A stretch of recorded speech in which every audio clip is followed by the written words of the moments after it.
Todo comienza con un sujeto intentando convencer al protagonista de no pensar demasiado y simplemente firmar el papel. Pero nuestro chico duda, sintiendo que hay algo extraño en todo esto. Aún inseguro, pregunta si de verdad es seguro hacerlo.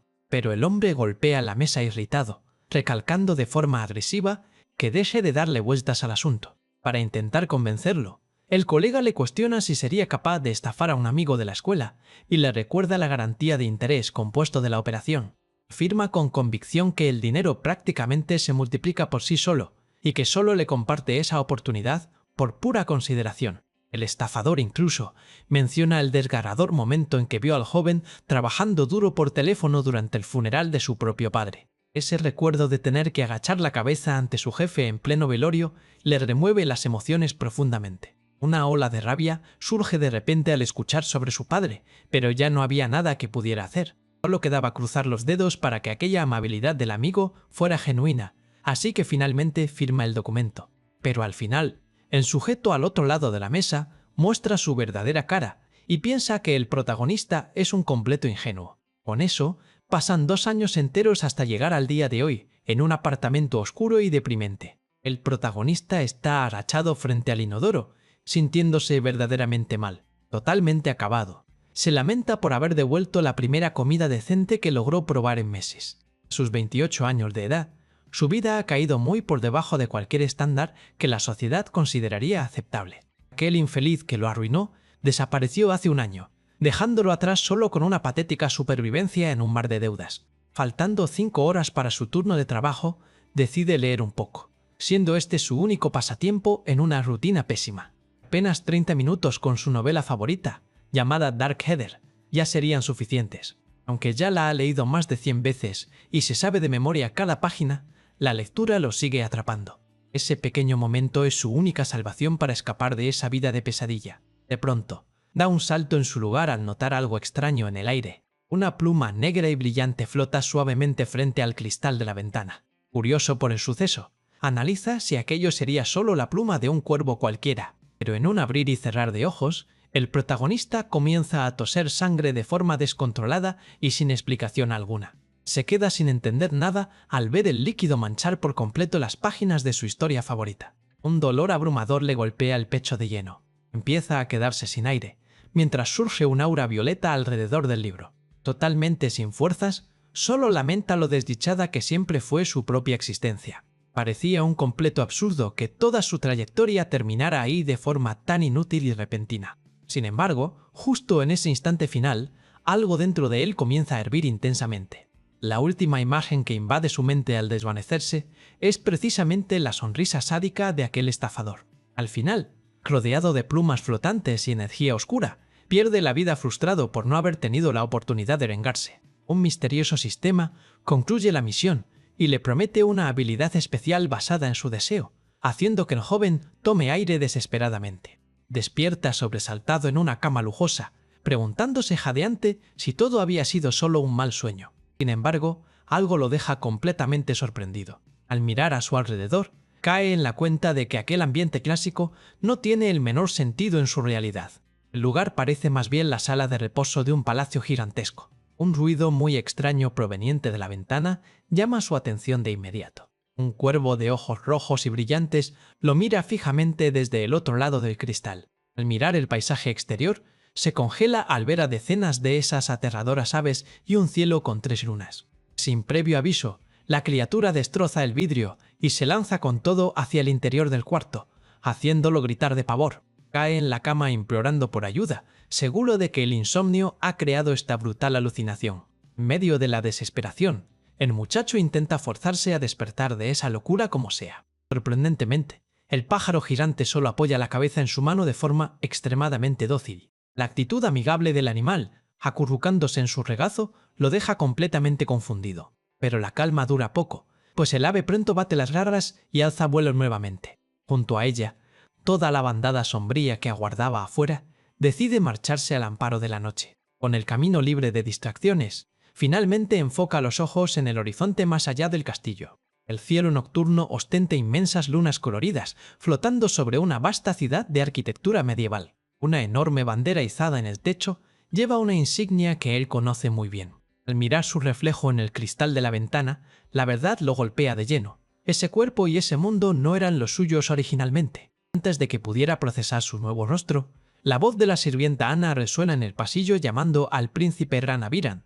El pánico lo invade al instante y le implora a la mujer que no abra la puerta. Con la prisa por inventar que no se sentía bien, termina enredándose y cae al suelo. El fuerte estruendo del golpe asusta bastante a la joven del otro lado de la habitación.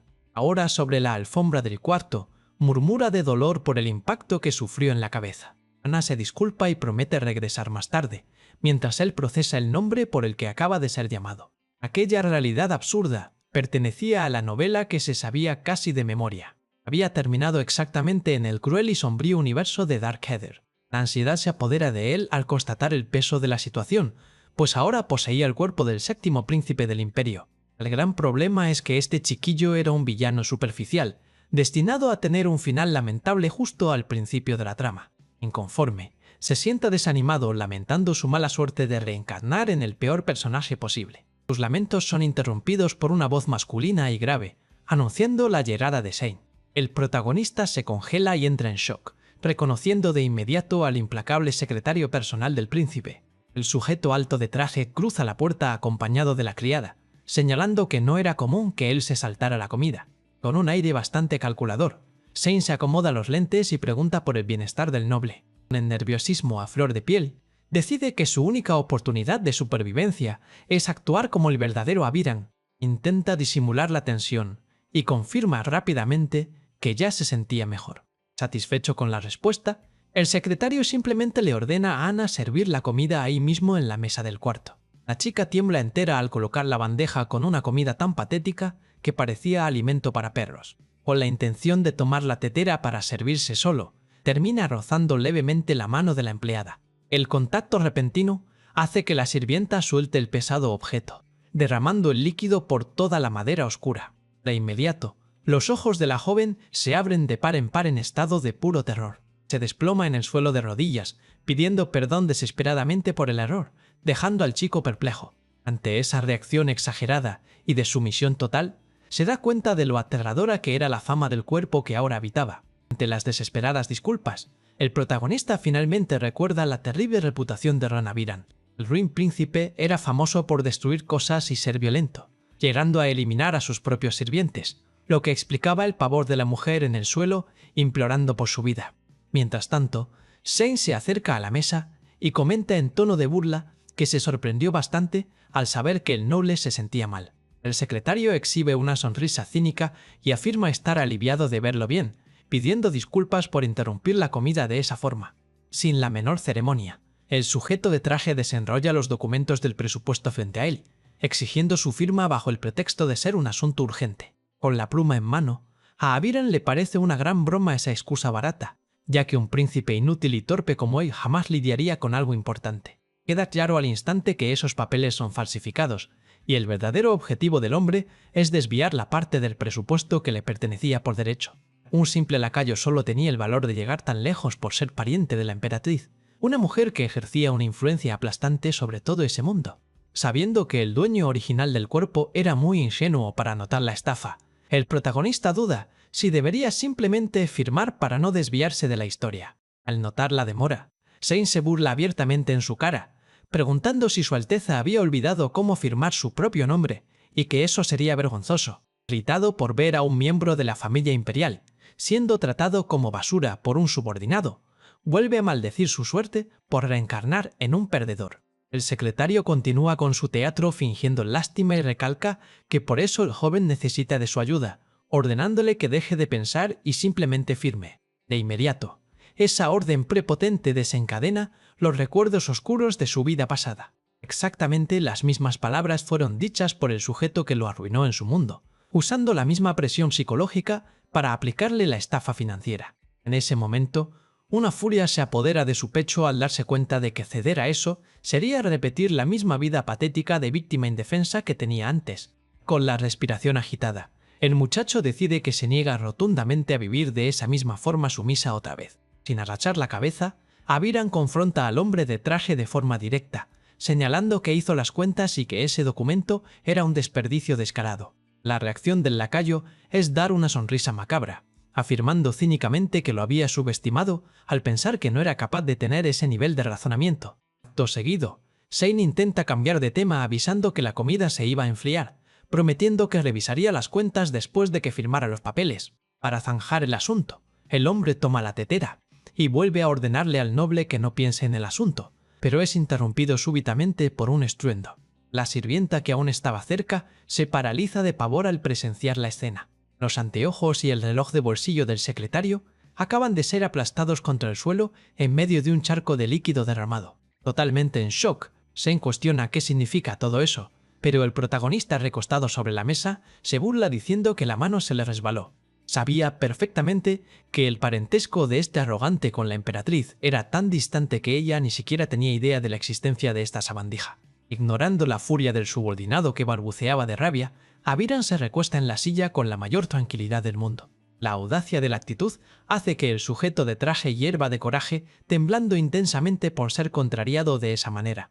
Decidido a no caer como en la historia original, el príncipe invierte la culpa, acusando al lacayo de haberlo distraído, y que ahora el desorden era problema suyo. Cansado de una vida entera de humillaciones en su mundo anterior, decide usar su conocimiento sobre la trama y su poder actual para cambiar su propio destino. Aprovechando la impresión de su adversario, el chico cuestiona de forma autoritaria por qué el secretario sigue sudando de pie ahí sin hacer nada. Con un gesto firme y amenazante, señala los pedazos en el suelo y se queja de la suciedad esparcida por la alfombra.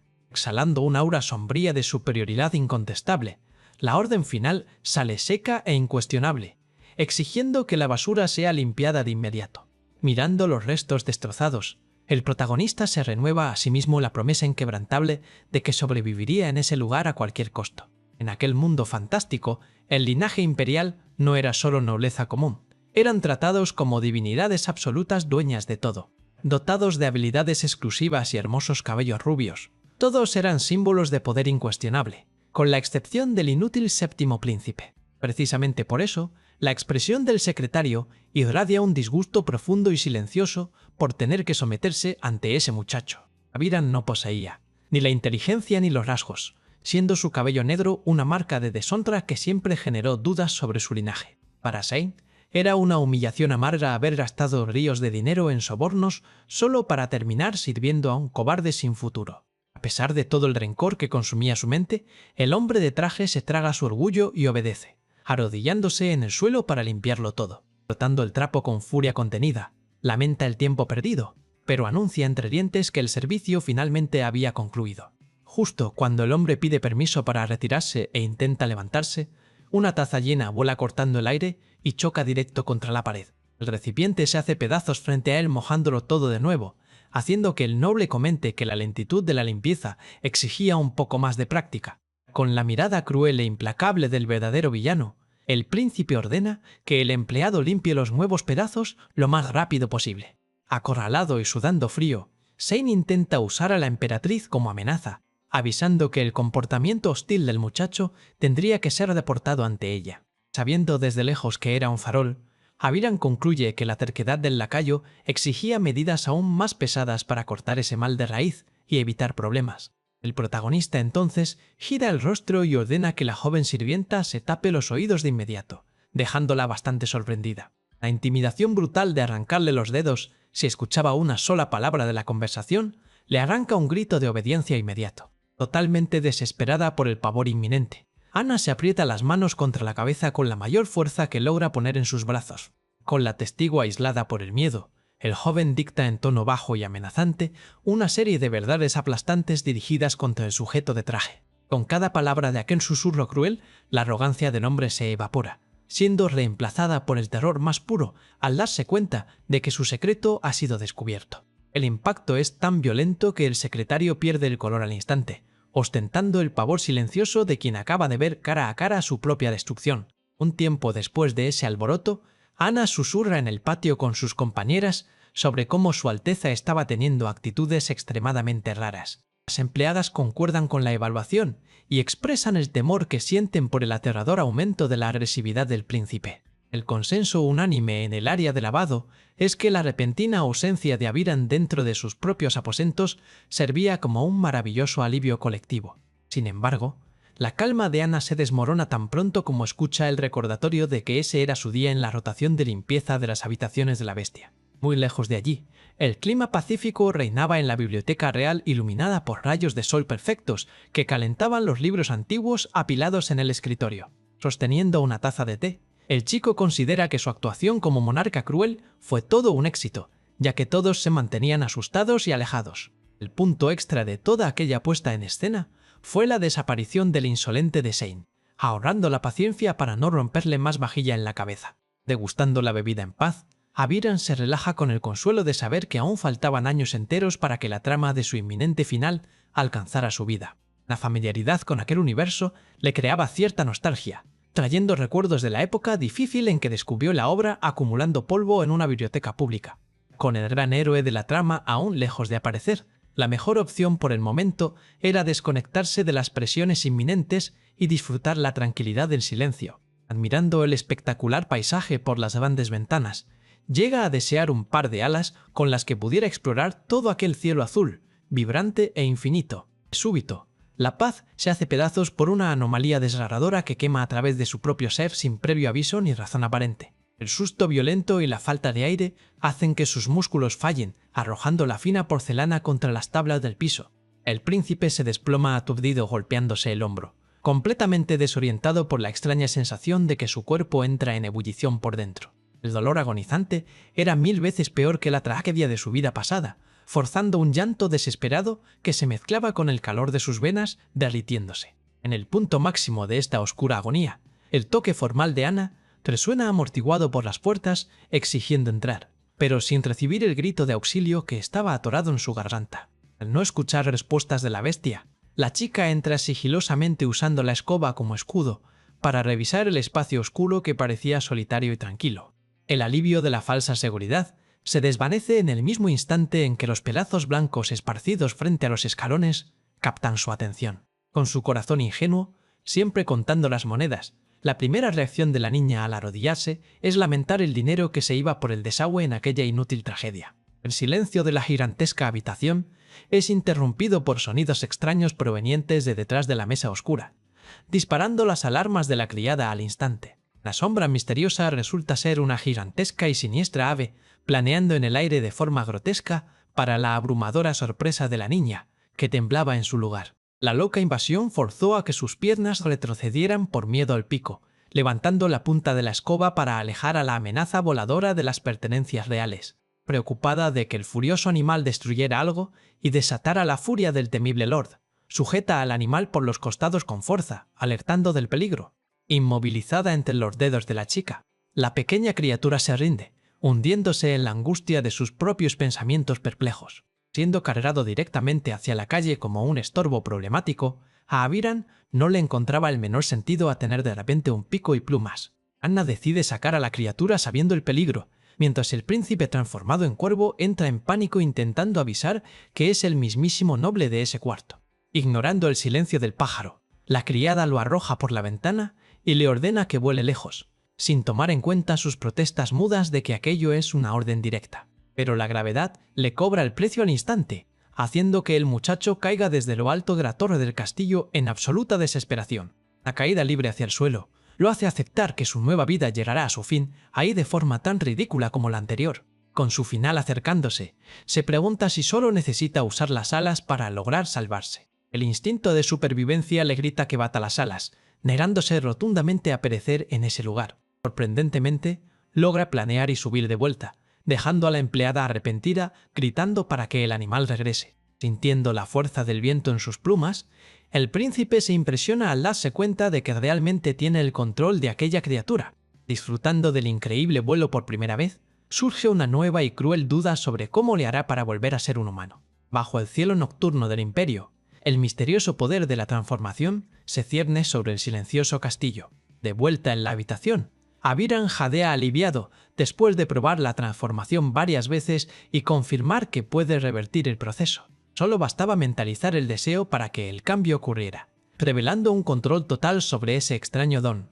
Sin embargo, la duda de cómo obtuvo este poder de cuervo lo perturba, ya que esta habilidad jamás existió en la historia original de la novela. Independientemente del origen, decide que ese secreto necesita mantenerse oculto de todos a cualquier precio. Mirando hacia la noche, se preocupa de que cualquier desvío de la trama original pueda arruinar sus planes de supervivencia. Sospechando que la magia del mundo activa su poder, es interrumpido por el aviso de una sirvienta llamándolo para el ritual de la cena. Sabe muy bien que el momento decisivo, que tanto esperaba finalmente, había llegado esa noche. El banquete mensual con la realeza funciona como una prueba de sucesión disfrazada, donde el séptimo príncipe es ignorado por completo. Sentado en el extremo más alejado de la enorme mesa, la humillación del personaje cobra vida frente a sus ojos. El contraste entre los herederos rubios y brillantes resalta aún más lo mucho que el protagonista se parece a un cuervo sombrío. En eso, un joven de cabello rosa aparece con arrogancia, preguntando si el bastardo inútil no siente vergüenza de estar allí. Se trata de Selos Avaran, el octavo príncipe, quien se asegura de dejar claro lo mucho que lo desprecia como hermano. Con un violento puñetazo en la mesa, Selos se enfurece por ser ignorado por un simple extra que pronto desaparecería de la historia. Pero la firme intervención de una mujer de alta clase detiene la pelea, obligando al agresor a disculparse en el acto. Ella es la primera princesa, y a su lado están los herederos posicionados estrictamente por la rígida jerarquía de poder. La fuerza de este mundo proviene del Manis, una energía sagrada que se manifiesta con mayor intensidad en los cabellos más claros. Como el protagonista posee cabello negro y ningún rasgo de esta fuerza, su destino siempre fue el rechazo y el rencor. No obstante, el portador del nivel de poder más absoluto acaba de dar sus primeros pasos hacia el salón. La imponente presencia del emperador es anunciada por el brillo de su cabello dorado, silenciando todo el recinto. Caminando bajo las miradas devotas de su corte, la divinidad imperial asume el control total del ritual. Sin querer perder el tiempo con formalidades agotadoras, el emperador dicta el inicio inmediato de la prueba. La antigua reliquia azul, dejada por el primer gobernante, es colocada en la mesa, lista para medir la fuerza de cada uno. Al canalizar su propia energía mágica sobre el artefacto, el poder bruto comienza a manifestarse intensamente. Una columna de luz azul celeste cruza el techo, indicando de forma visual el increíble nivel de poder del monarca. A pesar de la adoración de los presentes, al ver que el rayo alcanza el extremo de la mesa, a Aviran le parece extraña esa impecable medición. El líder supremo entonces desafía a los herederos a dar un paso al frente para intentar superar su marca. Observando en silencio desde su rincón, el príncipe solo espera el desarrollo de las acciones de sus rivales. Rompiendo el silencio, el primer príncipe se ofrece como voluntario con convicción para demostrar su capacidad. La tradición dicta que solo él compita, ya que los rangos de poder establecidos rara vez cambian. Concentrando su prestigiosa energía, el primogénito busca probar una vez más su superioridad ante el clan. El resultado de esa prueba dicta quién reina en la cima y quién será descartado en la base de la pirámide imperial. Pero una inesperada reacción física hace que la imponente postura del joven heredero se desmorone de repente. Con un golpe repentino, cae tosiendo violentamente, generando pánico generalizado entre sus familiares. El líquido carmesí escurre en abundancia de su boca, manchando la alfombra real mientras los testigos claman por ayuda. En medio de la desesperación general, solo Aviran se mantiene frío por saber exactamente el trágico destino de su hermano. Su caída prematura sería inevitable, marcando el verdadero inicio sombrío de los eventos descritos en el libro. A pesar de que el Manis es la herencia de sangre de toda la dinastía, cada heredero manifiesta una variación única de la magia. Mientras el primer príncipe domina las corrientes de agua, el segundo manifiesta el devastador poder de las llamas. La marca obtenida en la prueba a duras penas lograría cubrir la mitad de la mesa debido al deterioro de su salud debilitada. Faltando 6 meses para el detonante de la gran crisis, el colapso precoz del joven heredero agita las sombras del pasillo. Se da cuenta de que la línea temporal está cambiando, pues el heredero no debería enfermarse tan pronto en la trama original. Esta anomalía le hace cuestionarse si su propio poder inédito de cuervo tiene alguna relación directa con estos cambios. La manifestación de una magia desconocida, justo después de su reencarnación, difícilmente sería solo una simple casualidad. En ese momento, el protagonista de la historia original aparece imponente frente al debilitado heredero. Con arrogancia, el príncipe lo subestima por no poseer el control de la energía mística. Pero el guerrero responde fríamente, diciendo que el noble ya estaría eliminado si él fuera realmente un mercenario de ese tipo. Destaca la facilidad con la que invadió el palacio sin dejar rastro, rompiendo la falsa seguridad de su rival. Sintiéndose humillado en su propia habitación, el heredero desquita su furia, rompiendo los muebles ante la provocación. El repentino declive de su soberanía contrasta con la calma de la que disfrutaba hasta hace unas pocas horas. Sin embargo, la brutal falla al intentar canalizar su fuerza mágica sella su desesperación frente a su nuevo rival. Una violenta crisis lo golpea de lleno, haciéndolo escupir líquido y caer de rodillas sobre las tablas del suelo. La agonía de sentir cómo su cuerpo arde al usar magia le trae el terrible pavor de perder su conexión con el Manis para siempre. Negándose a aceptar su ruina, se tambalea gritando sobre su inquebrantable derecho al trono imperial. Intenta volver a levantarse buscando apoyo, tratando de convencerse a sí mismo de que es superior a los simples mortales que nos rodean.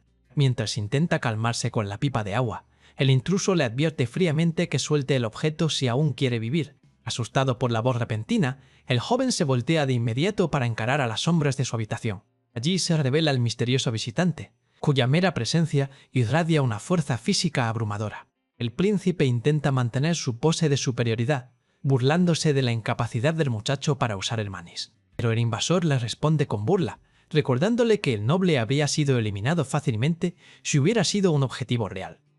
Recalca la audacia de su invasión, al entrar sin dificultades al segundo lugar más protegido del imperio. Intrigado por el fallo en su guardia, el noble exige saber qué truco usó para lograr esa infiltración perfecta. Al escuchar que el invasor simplemente escaló las paredes externas, el príncipe se niega a creer en una respuesta tan sencilla. Cambiando de tema, el guerrero le pregunta sobre su estado físico, recordando que los médicos imperiales suelen ocultar la gravedad de las enfermedades. El comentario genera una burla amarga por parte del heredero, quien intenta esconder la creciente desesperación por su debilidad.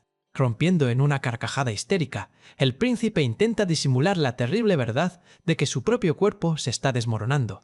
Aviran finalmente comprende la situación y comenta que su hermano usó el cerebro un poco más de lo que aparenta. Indignado, Thracia lo acusa de haber usado veneno como moneda de cambio para salvar su propia vida cuando él asuma el trono. Pero el príncipe grita que el plan salió mal y lo llama hermanito tonto mientras intenta avanzar. Con total frialdad, el protagonista le advierte que en una semana suplicará por su final mientras derrama líquido por los ojos y los oídos. La aterradora revelación deja al chico paralizado y sin reacción.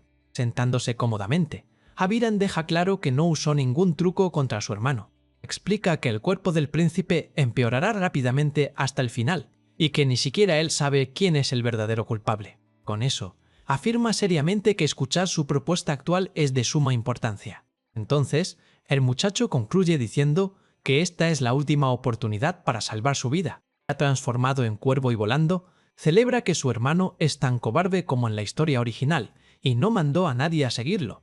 Con este aliado temporal asegurado, sabe que podrá usarlo a su antojo de ahora en adelante. El protagonista también elogia lo conveniente de su nueva habilidad para volar hacia lugares lejanos. Así, considera que debería aprovechar la salida para resolver otro asunto. El pájaro entonces cae en picada a gran velocidad hacia los techos de la ciudad.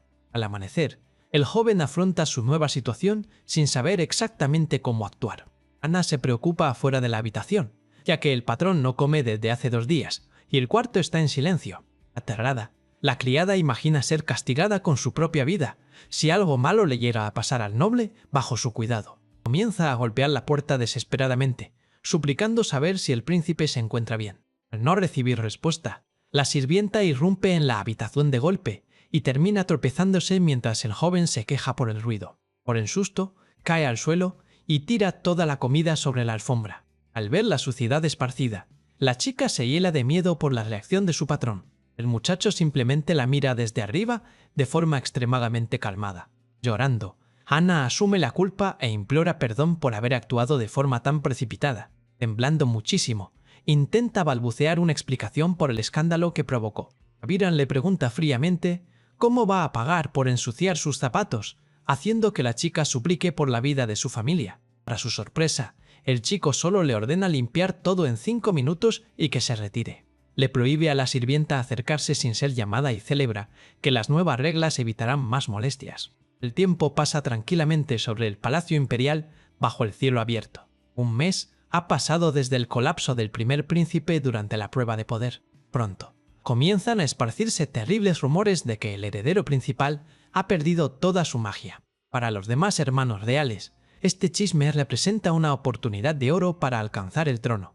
Intentando silenciar las conversaciones, el primogénito le ruega al emperador que adelante la competencia de caza. Cabalgando, Aviran nota que la historia sigue el rumbo previsto, aunque le preocupa si el héroe principal se vio afectado. Al llegar al lugar del festival, el príncipe espera encontrarse hoy con el héroe para entregarle un objeto crucial. De repente, Selos aparece montado en su caballo para burlarse del protagonista de manera mezquina. Se burla de la montura negra de Aviran, quien solo piensa en lo mucho más irritable que es su hermano en comparación al libro.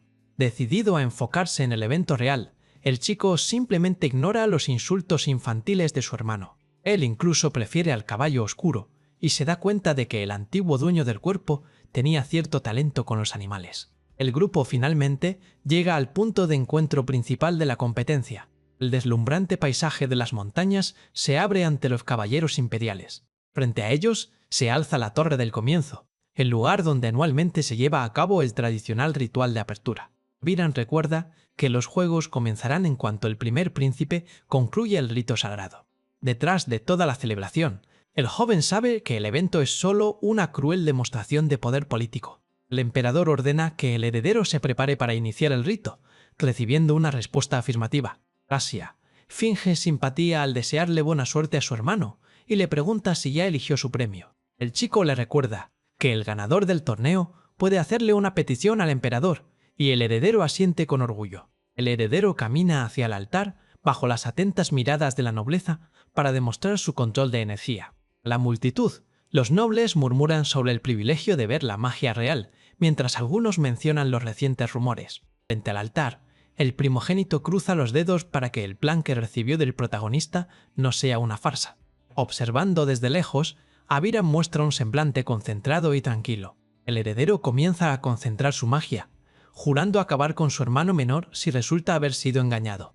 Aviran observa todo pacíficamente y piensa para sus adentros que su hermano está demasiado tenso. Confía en que algo muy interesante pasará si se siguen sus instrucciones al pie de la letra. El cielo comienza a oscurecerse rápidamente debido a la agitación de la atmósfera. Un torrente de energía azul celeste estalla alrededor del joven mago con toda su fuerza. El torbellino místico se expande generando una inmensa columna de luz y viento. Las violentas ráfagas de viento comienzan a azotar los árboles alrededor de la arena. La energía se arremolina descontroladamente, creando un brillante remolino. La multitud de nobles retrocede asustada para no ser devorada por la tormenta mágica. El líder de la guardia ordena la retirada inmediata de todos los presentes ante el peligro inminente. En medio de todo ese poder, el príncipe grita orgulloso afirmando que está destinado a convertirse en el gran emperador. Exclama los nombres de su linaje con determinación para afirmar su soberanía. Concentrando toda su fuerza mística, el joven intenta alcanzar el punto máximo de su energía. Un colosal dragón de energía azul emerge de las llamas mágicas, rugiendo hacia los cielos. Rayos y corrientes de poder estallan por la cima de la montaña mientras el ritual llega a su fin. Cruelmente, la tormenta de energía comienza a disiparse en el aire. El público de nobles observa el espectáculo en absoluto silencio y admiración. Un experimentado noble comenta impresionado sobre la magnitud del poder de la familia real. La multitud estalla en gritos de celebración, exaltando el nombre del primer príncipe. En un recuerdo del pasado, Aviran le entrega una extraña piedra a su hermano, quien la recibe con irritación pensando que es una broma. El protagonista le explica que el objeto absorbe la energía corrompida, dándole la opción de tratarse o simplemente perecer. Sin muchas alternativas, el heredero se traga su orgullo y acepta la ayuda ofrecida. De vuelta al presente, el joven sabe que usar este objeto antes de tiempo en la historia le garantizó un tiempo muy valioso. A mitad de camino, un humilde aliado se arrodilla frente a su caballo para saludar al príncipe. Aviran lo recibe calmadamente, mientras el hombre le confirma haber traído el equipaje misterioso que le fue confiado. Aviran le reclama al secretario por su incompetencia para realizar una tarea tan simple, cuestionando si realmente trajo la maleta intacta. En silencio, Sei maldice por haber sobrevivido al trayecto con aquel caballo indomable, admitiendo que se lo entregó al príncipe a propósito. El sonido estridente de las trompetas resuena por el bosque anunciando el inicio del gran evento imperial. Frente a toda la nobleza reunida, el emperador levanta la mano declarando solemnemente la apertura de la cacería. con la orden imperial dada, la inmensa competencia de caza de la realeza finalmente comienza de forma oficial. Mientras avanzan, los soldados discuten sobre la posibilidad de ganar para pedirle un deseo al emperador, aunque dudan que la realeza lo permita. Al ver a los competidores correr, Aviran prefiere mantener la calma y actuar de forma discreta para no llamar la atención innecesariamente. El principal objetivo del protagonista es encontrar al antiguo comandante de los caballeros imperiales, el temido Lord Agony Fidus. Junto a su superior, el joven ayudante Tojin elogia el poder divino demostrado durante el ritual de apertura. El duque responde fríamente diciendo que el ritual parecía ser solo una demostración del emperador para quebrar el espíritu de los nobles allí reunidos. Asustado por tan atrevida declaración, el asistente le implora al líder que se guarde esos pensamientos tan peligrosos solo para sí mismo. El experimentado guerrero solo le asegura que sabe muy bien la razón por la que sigue con vida hasta esa avanzada edad. Cabalgando por el espeso bosque, el protagonista recuerda que la selva imperial está dividida estratégicamente en 3 sectores diferentes. El mapa muestra el área de animales pequeños, justo en la entrada, seguida por la intermedia y la de criaturas grandes en el corazón del bosque. Sabiendo únicamente que en la obra original le fue entregado un zorro dorado al rey, Aviran se frustra por no saber la ubicación exacta del animal. Para rastrear a la rara criatura, Aviran usó su forma de cuervo anteriormente para sobrevolar y mapear los rincones del denso bosque. Deduce que el lugar correcto debe estar cerca del lago situado en la región suroeste del mapa. Decidido a adelantarse, el joven incita a su caballo negro a correr más rápido para asegurarse la ventaja de tiempo necesaria. Se tranquiliza al recordar que el secretario corrupto entregó la maleta a tiempo, a pesar de todo su sospechoso retraso. Su plan depende únicamente de lograr entregar el contenido de ese equipaje directamente en las manos del duque Fidus. De repente, la montura deja de correr bruscamente, casi arrojando al príncipe hacia el frente con la sacudida inesperada. Se baja del animal confundido por la repentina interrupción de su recorrido a mitad de camino. Mirando al animal inmóvil, el muchacho le pregunta si se siente enfermo o si hay algún problema grave. Al no recibir respuestas, le cuestiona si acaso olfateó la presencia de algún depredador peligroso por la zona. El protagonista duda por un instante, al notar que el problema real puede ser algo mucho más simple y molesto. Observa el tamaño del bulto y comienza a pensar que quizás el peso del equipaje sea el verdadero motivo de esa parálisis. Irritado por la terquedad, el lord se queja con el animal por rezongar de una simple maleta mientras que otros tiran de pesadas carretas. Amenaza con dejarlo sin comida si esa actitud insolente sigue entorpeciendo el viaje. Ignorando por completo la advertencia de su dueño, el caballo rebelde da media vuelta y sale disparado levantando polvo. Solo y a pie en medio del espeso bosque, el chico se limita a observar la silueta de la bestia desaparecer a lo lejos entre los árboles. Sin una montura para cargar el peso, el joven príncipe se da cuenta de la magnitud del problema en el que se acaba de meter. En otra parte del bosque, el ayudante Tojin comenta que normalmente para estas horas ya habrían cazado a varios lobos y ciervos con facilidad.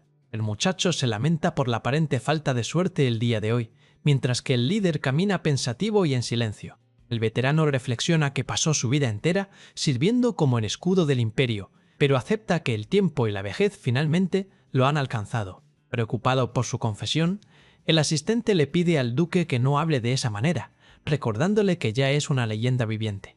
El recuerdo de las grandes batallas del excomandante resalta sus logros, aunque hoy en día él se ve a sí mismo como un simple jubilado. El veterano le pregunta al joven si alguna vez ha tenido la oportunidad de ver a los miembros de la familia imperial de cerca. El comandante le advierte que solo entenderá la verdadera grandeza de esos gobernantes cuando los tenga cara a cara. Un antiguo recuerdo resalta la lealtad de su familia, encargada de proteger la majestuosa capital del imperio durante siglos. En el pasado, dentro de un carruaje, su padre le pedía a su heredero que sintiera orgullo por el honor de servir a la dinastía imperial por generaciones. Apuntaba hacia la ventana, mostrándole el próspero grupo mercantil de la familia, el cual era responsable de abastecer directamente a la realeza. La explicación sobre la grandeza de la ciudad se ve interrumpida por una fuerte sacudida en el carruaje en movimiento. El noble exige saber qué está ocurriendo tras escuchar al cochero disculparse por algo que se atoró en la rueda. El empleado le suplica a su patrón que regrese al interior del vehículo, mientras él se deshace del obstáculo en medio de la calle. Al mirar hacia el suelo, el duque se topa con el cuerpo inerte de un niño atropellado por la rueda del vehículo. El líquido gotea desde la rueda de madera del carruaje detenido en la calle empedrada. El duque concluye fríamente que la víctima era solo un vagabundo, intentando robar los tributos imperiales del templo sagrado. Añade con total indiferencia que las tragedias brutales de ese tipo son escenas bastante comunes en aquella zona de la capital. El niño intenta asomarse por la ventana para entender el alboroto, pero su padre le ordena de inmediato que se mantenga dentro del vehículo. Asustado por la firmeza de la orden paterna, el niño retrocede en su asiento observando cómo se cierra la puerta. El padre insiste en que el niño no debe ver lo que ocurrió allá afuera bajo ninguna circunstancia. Decide ocultar la brutal tragedia mintiéndole a su hijo, diciéndole que no se trataba de absolutamente nada importante. De vuelta al presente, el anciano guerrero recuerda con amargura que la inocente víctima no debía tener ni 10 años de edad. El comandante lamenta el triste destino de aquel niño desechado en el incinerador, cuestionando las sombras que se ocultan bajo la gloria imperial. Interrumpiendo sus pensamientos, Tojin le avisa que necesitan apurarse en la cacería para mantener en alto el honor de su tradicional familia. El guerrero asiente y revela que conoce un escondite cercano por el que un codiciado zorro dorado suele aparecerse en la selva. Mientras tanto, Aviran corre jadeando, arrastrando su pesada carga y jura asar a su caballo fugitivo en cuanto regrese al palacio. Sin poder usar su transformación mística debido al peso de la carga, el príncipe teme perderle el rastro al antiguo comandante militar. Recuerda el peligro del bosque que observó desde el cielo, consciente de que hasta en la zona de animales pequeños le aguardan grandes amenazas al acecho. De pronto, un fuerte ruido proveniente de las hojas capta su atención, indicando que alguna criatura salvaje estaba a punto de surgir de los arbustos. Sin ni una sola arma para defenderse del peligro inminente, el príncipe duda entre abandonar su carga o enfrentar la amenaza. De repente, el joven Tojin avista una sombra oscura entre los árboles y arroja una pesada piedra en dirección al supuesto animal. El proyectil corta el aire a toda velocidad e impacta de lleno en la cabeza de Aviran, quien estaba escondido en la espesa vegetación. Sobándose en el lugar del doloroso impacto, el príncipe observa el color de cabello de su agresor y comienza a sospechar de su verdadera identidad. El comandante grita preocupado por su asistente al escuchar el ruido del repentino ataque en medio de la densa selva. Al ver el cabello azulado del joven, el protagonista reconoce de inmediato al leal asistente de su objetivo principal. El muchacho confirma que se trata de Tojin Krisa, la mano derecha del hombre que tanto necesitaba encontrar ese día. Sosteniendo la piedra con la que fue atacado, se da cuenta del terrible error que fue toparse directamente con aquel legendario dúo tan pronto. El antiguo y temido comandante aparece preparado en el claro del bosque, empuñando su clásica espada de combate. El guerrero de élite sería el futuro mentor del verdadero héroe de la historia original, aquel destinado a sacudir las estructuras del reino.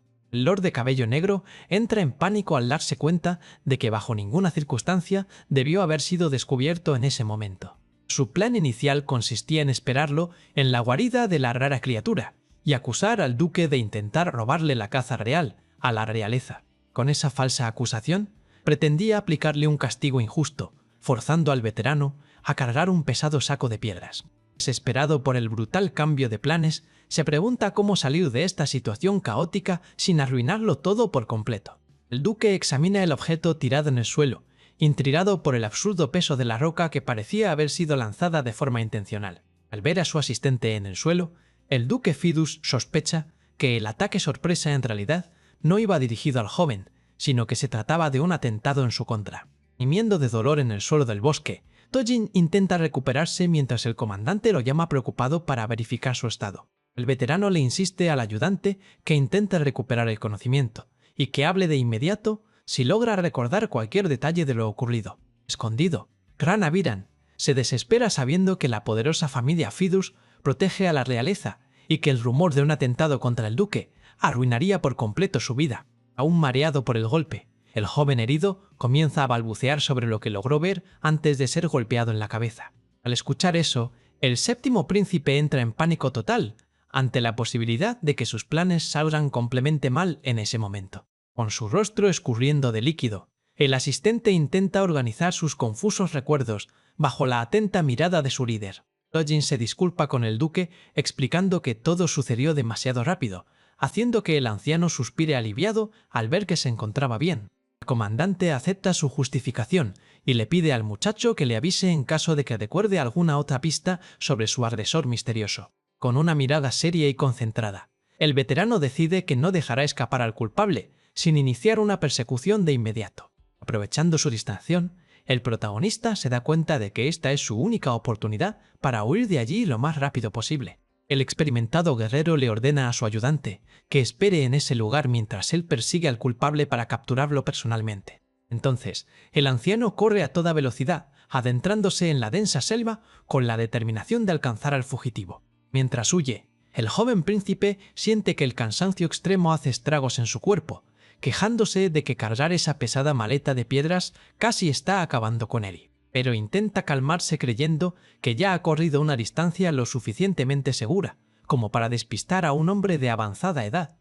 Para su sorpresa, el legendario comandante aparece justo detrás de él corriendo a una velocidad tan absurda que hace dudar al chico de si el hombre realmente estaba jubilado. El veterano grita exigiendo que el invasor revele su identidad mística, asegurándole que nadie logrará escapar de sus garras dentro del bosque. Corriendo sin aliento, el joven considera abandonar de una vez su equipaje para transformarse en cuervo, lamentando la ausencia de su rebelde caballo negro. Pero rápidamente desiste de la idea de usar su transformación mística, prefiriendo continuar su escape a pie para no revelar su secreto. Con eso en mente, el príncipe fuerza sus piernas al máximo intentando ganar cualquier mínima distancia en medio de la densa vegetación. Salta sorteando los obstáculos del camino en un esfuerzo desesperado por mantener el ritmo acelerado de su escape. Persiguiéndolo de cerca, el duque nota con asombro que el objetivo aceleró repentinamente y parece haber cambiado ligeramente de silueta entre los árboles. El guerrero se irrita profundamente pensando que su propia vista podría estarle fallando debido al agotamiento de la edad. Al llegar a un claro lleno de troncos cortados, el anciano se detiene bruscamente y mira a su alrededor, dándose cuenta de que terminó perdiéndole el rastro al invasor. Escondido cerca de allí, el joven siente que su cuerpo de repente se vuelve más ligero, sin lograr comprender si terminó transformándose parcialmente en cuervo o si simplemente recuperó el aliento. El fuerte ruido de cascos marchando llama su atención, haciendo que el chico se pregunte si su caballo fugitivo decidió regresar para salvarlo. Un primer plano al ojo del animal revela el reflejo del bosque, mientras se acerca a toda velocidad al lugar de la persecución. El caballo negro aparece imponente relinchando frente a él, confirmando que aquella extraña situación realmente estaba pasando en medio de la nada. Mientras tanto, unas botas reales pisan con firmeza el húmedo suelo del bosque muy lejos de toda esa confusión. El segundo príncipe expresa su total sorpresa al preguntar si su hermano mayor realmente logró capturar una presa tan valiosa de manera tan veloz. Parado frente al cadáver de una criatura colosal, el primogénito pregunta con arrogancia si es que su hermano acaso duda de sus habilidades místicas. El cazador rubio reconoce la victoria inminente de su hermano mayor en la competencia y le pregunta cuál será el deseo que le pedirá directamente al emperador. Con una enigmática sonrisa en el rostro, el enfermo heredero admite que ya tiene planeada exactamente la petición que le hará al gobernante del imperio. Lejos de allí, Dranavidan descansa exhausto bajo la sombra de un árbol gigantesco, tratando de recuperar sus fuerzas después del intenso escape. Desesperado, el séptimo príncipe se lleva las manos a la cabeza al darse cuenta de la gravedad de su situación, luego de haber sido perseguido por el duque. El joven entra en pánico al darse cuenta de que terminó perdiendo la mochila con las valiosas piedras en algún tramo del camino, mientras intentaba escapar del anciano. Rodando por el suelo de pura frustración, lamenta su terrible suerte y se queja de que las cosas ya no podrían salirle peor de lo que le han salido. Acostado boca arriba sobre la hierba, el chico intenta calmarse para poder pensar con claridad en medio del caos del bosque.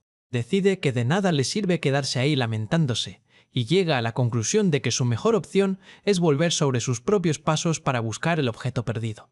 De vuelta en el lugar del accidente, el joven Tojin celebra el regreso del comandante al verlo acercarse por el sendero de la selva. El duque le pregunta si su ayudante ya se siente mejor de su golpe, escuchando que el dolor ha disminuido, aunque todavía siente un ligero mareo. A continuación, el líder admite avergonzado que terminó perdiendo de vista al invasor, sin saber si su objetivo era demasiado rápido o si él ya estaba demasiado viejo.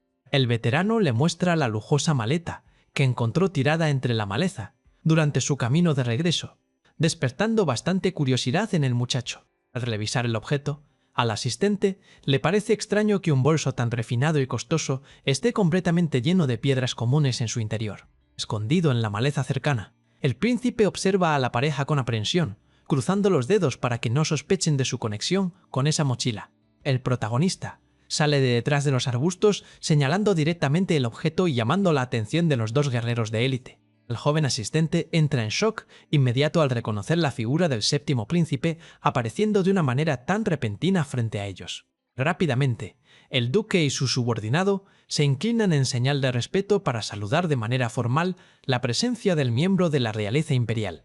Mas, Chava Laviran se acerca con una postura arrogante, confirmando que él estaba precisamente buscando esa bolsa que había desaparecido de forma misteriosa. El príncipe encara a la dupla fríamente, cuestionando el motivo de por qué sus pertenencias personales se encuentran en sus manos y preguntándoles si acaso se las robaron. El comandante niega la acusación de robo de inmediato, explicando que tan solo encontró el artículo tirado en el césped mientras caminaba por la selva. El chico ironiza diciendo que cualquiera daría esa misma excusa para evitar perder las manos, haciendo que el veterano jure por el honor de su familia. Señalando al joven herido, el príncipe cuestiona el motivo de la herida en su cabeza, escuchando de parte del duque que fue producto de un accidente reciente. Dojin permanece en absoluto silencio ante la presión intimidante del noble, tratando de contener sus enormes nervios en ese instante. En medio del silencio, la mente del asistente recuerda la rápida imagen del supuesto invasor que había saltado entre los árboles unos momentos antes.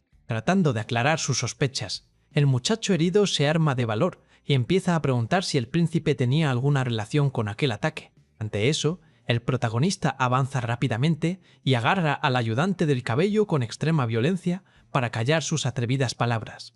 Grita furioso que un simple plebeyo no tiene derecho a meterse con tal insolencia en una conversación entre nobles, llamando maleducado al chico. El lord de cabello negro sugiere que puede arreglar la cabeza del asistente si continúa diciendo tantas tonterías, pidiendo una espada para arreglarlo ahí mismo. Desesperado y temblando bajo el agresivo contacto del príncipe, el joven siente el pavor de su inminente final recorrerle todo el cuerpo. El experimentado guerrero implora misericordia al prometer que disciplinará personalmente a su subordinado, logrando calmar la furia del noble príncipe. En su mente, Ranaviran ironiza sobre la lealtad ciega del veterano que se comporta como un perro obediente del imperio, incluso cuando ve que su aliado corre peligro. El comandante mantiene su postura inclinada, esperando ansiosamente el veredicto final del cruel miembro de la familia real imperial. Reflexiona para sus adentros que el futuro heredero de ese linaje también crecerá para convertirse en tan solo otro fiel sirviente a las órdenes de la corona. Cambiando de actitud, el protagonista extiende la mochila de piedras y declara que le confiará el valioso peso al cuidado del experimentado guerrero. Con un aura aterradora, el príncipe advierte que el contenido es de suma importancia y le exige al líder que lo proteja hasta con su propia vida. El veterano pasa saliva ante la abrumadora presión y la amenaza implícita que provenía del joven príncipe de cabello negro. Inclinándose nuevamente, el comandante acepta la misteriosa misión, garantizando total obediencia a las órdenes directas del séptimo príncipe. Despidiéndose de forma relajada, el muchacho se retira, deseándoles a ambos una excelente cacería, mientras siente el alivio de haber resuelto toda la situación. Caminando a solas, se ríe de su propia actuación teatral, sintiendo lástima por el joven ayudante, pero satisfecho por haber plantado la semilla de sus planes. De rodillas en el claro del bosque, el asistente rompe en llanto y se disculpa profundamente con el duque por haber causado todo ese problema. El veterano lo consuela diciendo que solo debería agradecer el haber salido de allí con vida, ordenándole que regresen a descansar de inmediato. Con eso, el chico le revela que logró recordar un detalle crucial sobre la fisionomía de la persona que le había arrojado la piedra en el bosque. El ayudante afirma con total convicción que el agresor misterioso era, de hecho, el mismo séptimo príncipe que acababa de amenazarlos. Sin embargo, el duque lo interrumpe con una mirada severa y le ordena al joven que cierre la boca de inmediato, prohibiéndole cualquier otra palabra sobre el asunto. El príncipe recuerda que, en la historia original, el duque desataría una gran rebelión al año siguiente a causa de la trágica pérdida de su propio hijo. Pero para adelantar ese suceso y hacer que la revuelta estalle ahora mismo en esta competencia, él necesitaba provocar un fuerte detonante. En ese momento, el primer príncipe anuncia que su gran deseo para el emperador es iniciar el desarrollo urbano en la región del templo. El heredero rubio afirma con arrogancia que tiene la intención de eliminar a todos los mendigos que viven como plagas en los alrededores sagrados. Al escuchar esa cruel declaración, el duque Fidus se da cuenta con pesar de que el destino de su familia ya está completamente sellado. El experimentado guerrero queda profundamente conmocionado ante la terrible decisión tomada por el heredero del trono imperial. Con eso, el veterano será inevitablemente orillado a rebelarse contra la corona, cumpliendo con su trágico papel en el guión. Mientras el sol comienza a ocultarse en el horizonte, el silencio vuelve a apoderarse sobre el inmenso bosque del reino. Escondido en medio de la densa vegetación, el protagonista vigila a sus alrededores para asegurarse de que nadie haya visto su huida. Aviran vigila el sendero con alivio, recordando que ya había inspeccionado toda la zona desde las alturas como cuervo para evitar testigos. Al alejarse de los campamentos, el chico reflexiona sintiéndose culpable por haber actuado como un verdadero villano sin escrúpulos frente al duque. El joven planea detener sus acciones en cuanto acabe la competencia, pero es sorprendido por una voz familiar en el sendero. La primera princesa, Mentil Aviran, aparece en el camino pareciéndole extraño ver a su hermano menor caminando completamente solo por allí. Sorprendido por el inesperado encuentro en medio de la nada, el séptimo príncipe saluda formalmente a la imponente mujer. Ella descarta los saludos rígidos, recordándole con un tono de superioridad que después de todo ambos comparten la misma sangre real. Mentil le pregunta dónde dejó a su montura, y el protagonista miente diciéndole que la dejó en los establos para salir a caminar un poco. Desconfiada de la evasiva respuesta del menor, la mujer comienza a analizar la situación con evidente recelo. Se pregunta internamente por la verdadera razón detrás de las mentiras tan descaradas que el muchacho le está diciendo a su propia familia. Notando la tensión en su mirada, el príncipe le pregunta cuál es el motivo detrás de aquella repentina desconfianza. La noble le revela que sus sirvientes encontraron a su caballo negro deambulando solo y sin rumbo por el bosque oeste. Con esto, Bran Aviran disimula afirmando fríamente que mandó a deshacerse del animal por desobedecer las órdenes reales. Acto seguido, hace una reverencia, pidiéndole disculpas por haberle mentido para ocultar la vergüenza de haber perdido el control de su montura. La joven le ordena que se levante para evitar que los demás piensen que ella se encuentra maltratando a su propio hermano. Tras eso, afirma sentirse aliviada por el regreso seguro de su hermano menor y le ofrece una nueva montura de sus establos por si la llega a necesitar. El protagonista llega a la conclusión de que su hermana es extremadamente peligrosa al esconder sus verdaderas intenciones de forma perfecta tras palabras amables, pero le parece extraña su silenciosa partida, preguntándose si el poder místico de leer la mente de la princesa habrá fallado con él. Mientras la oscuridad de la noche cubre el campamento real, las luces de las tiendas de los nobles continúan encendidas.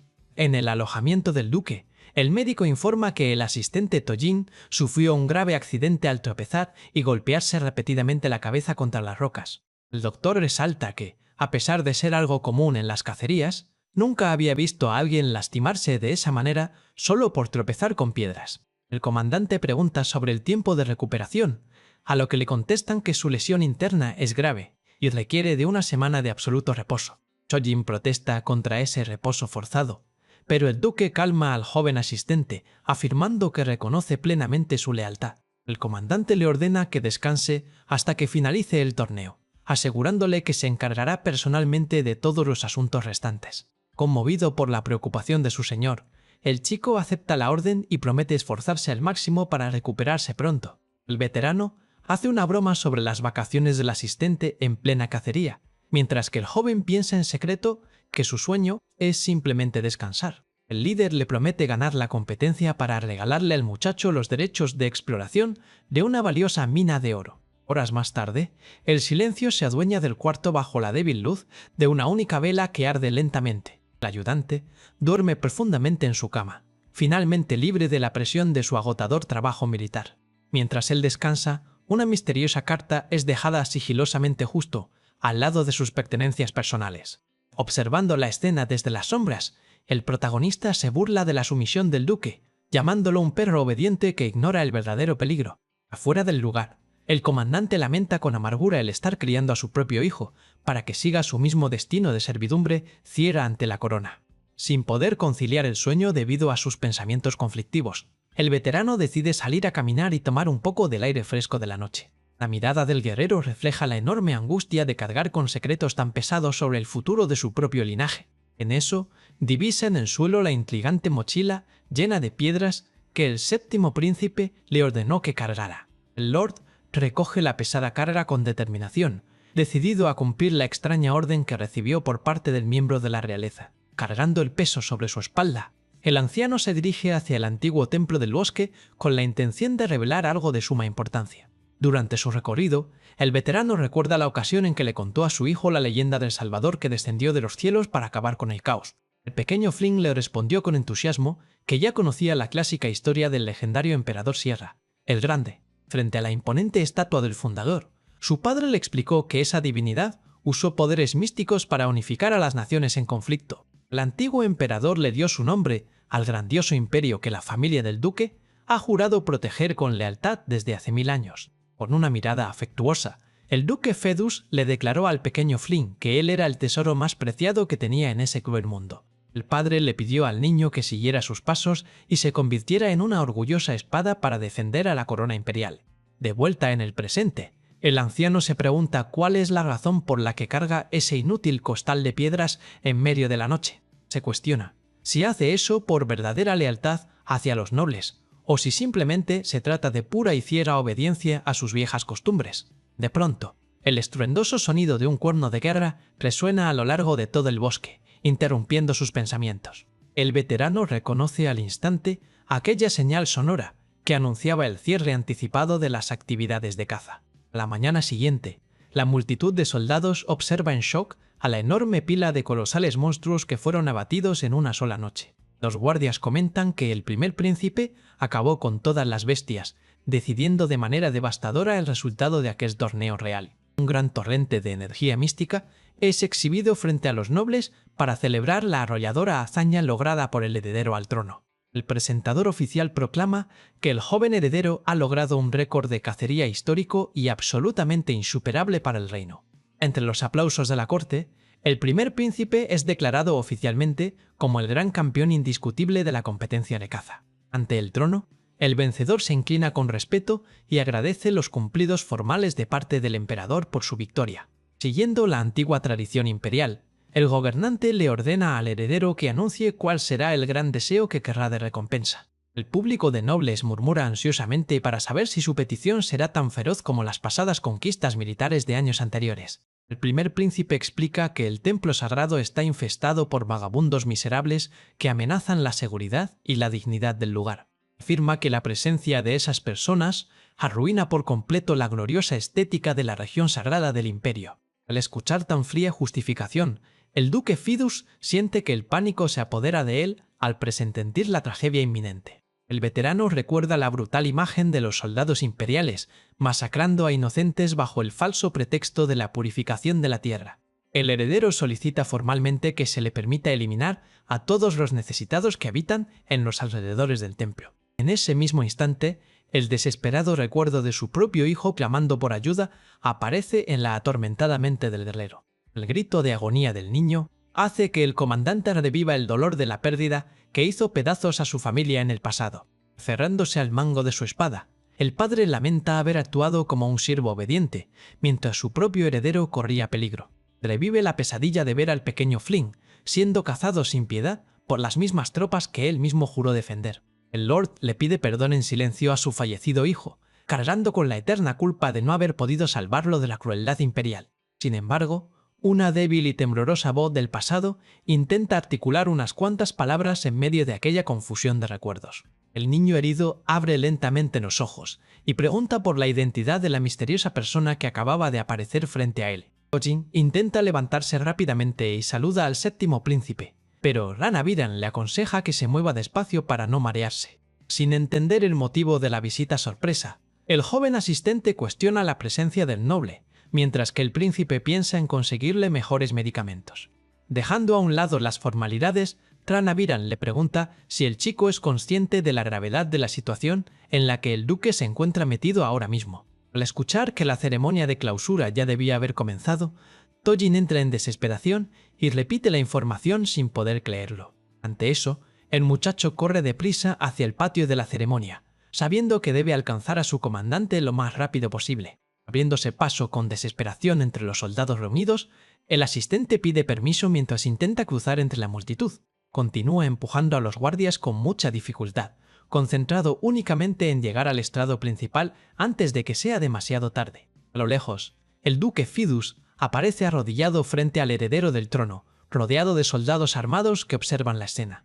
El primer príncipe mira al veterano desde arriba con desprecio, cuestionándole su atrevimiento por interrumpirlo con un tono amenazante. Al presenciar la escena desde lejos, Tojin se queda paralizado por el pavor mientras intenta comprender qué es lo que está sucediendo ahí. El duque Fidus declara con orgullo que su familia le ha servido a la corona desde el principio, protegiendo a los imperiales durante más de 1000 años. Luego, afirma que su propio linaje se encargará de la humilde tarea de lidiar con las personas necesitadas que se encuentran a los alrededores del templo sagrado.